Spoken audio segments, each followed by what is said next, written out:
Hi, my name is Dave. I'm your host. You're listening to the last podcast, where the first shall be last and the last shall be first.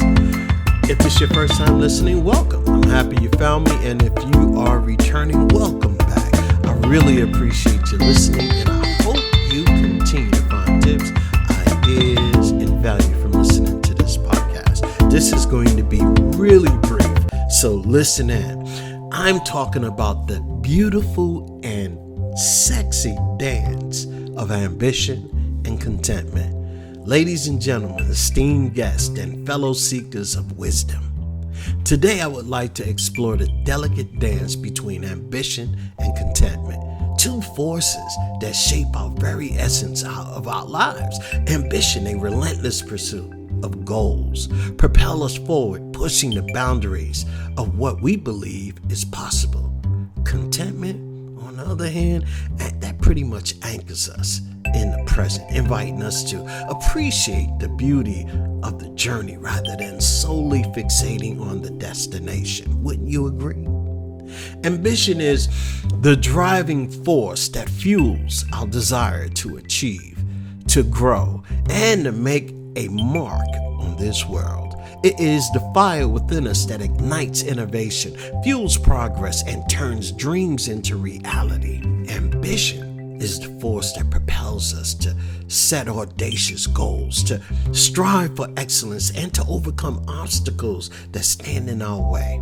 It is the beacon that guides us through the darkest nights and inspires us to reach for the stars, if nothing else. However, as we embark on the pursuit of our dreams, we must not forget that we have to be mindful of the fine line between ambition and obsession. That's right. Ambition, when unchecked, can be a relentless taskmaster.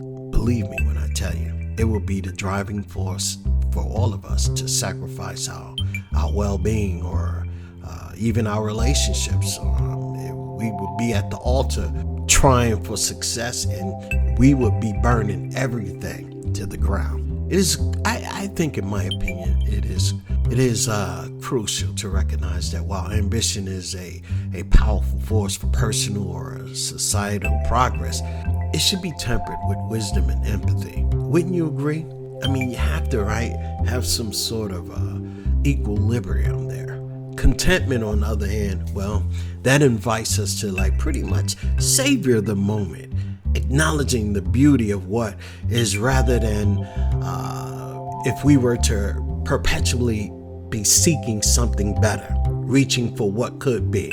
I think it's a general reminder that success is not solely defined by external achievements, but also by the richness of our inner lives. Contentment, I think, encourages us to find the joy in the journey of our inner lives. Wouldn't you agree with that?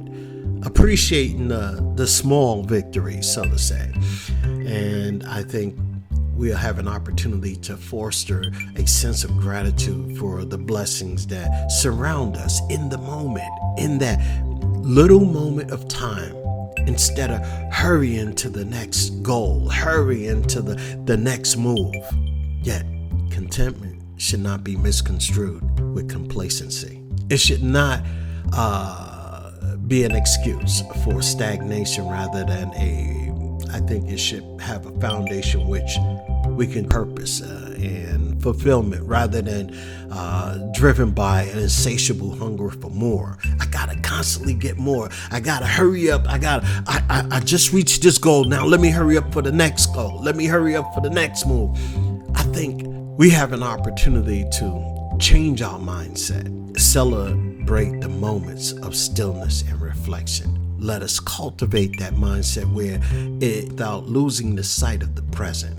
When ambition and contentment coexist, they create a synergy that elevate our lives to new heights. And I wholeheartedly believe that whatever we do, as we navigate to our dreams with passion, with vigor, yet remain grounded in the beauty of the present, can we be ambitious without sacrificing our well-being and the well-being of all those around us, especially our loved ones? I think The answer lies in a delicate interplay between ambition and contentment. A dance that, when performed with grace, let's say, can lead us to a life of true fulfillment and purpose. So why don't we embrace both ambition and contentment as an essential element of our human experience? May we pursue our dreams with unwavering determination, guided by a deep sense of purpose. And may we find contentment in the journey, recognizing that true success is not just about reaching the summit, but releasing and enjoying the climb.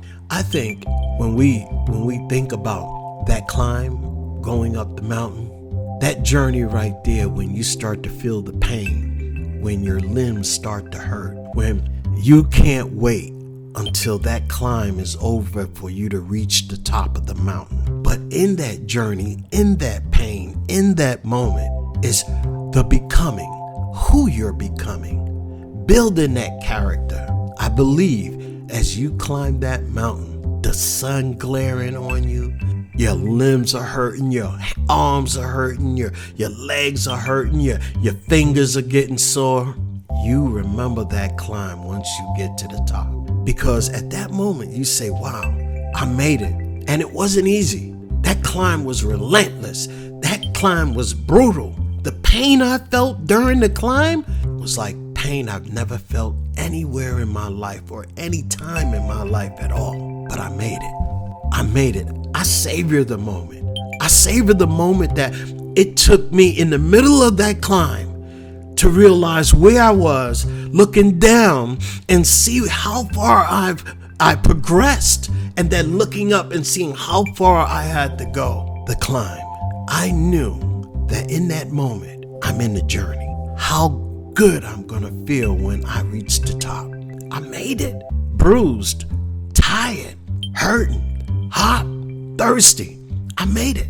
You know, everybody has a mountain that they have to climb sometime in life. What's your mountain? How will you tackle your mountain? My name is Dave. You're listening to The Last Podcast.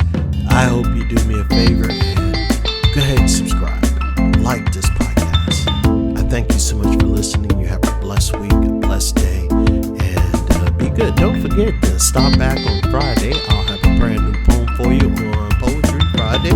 And I thank you so much for listening. So long.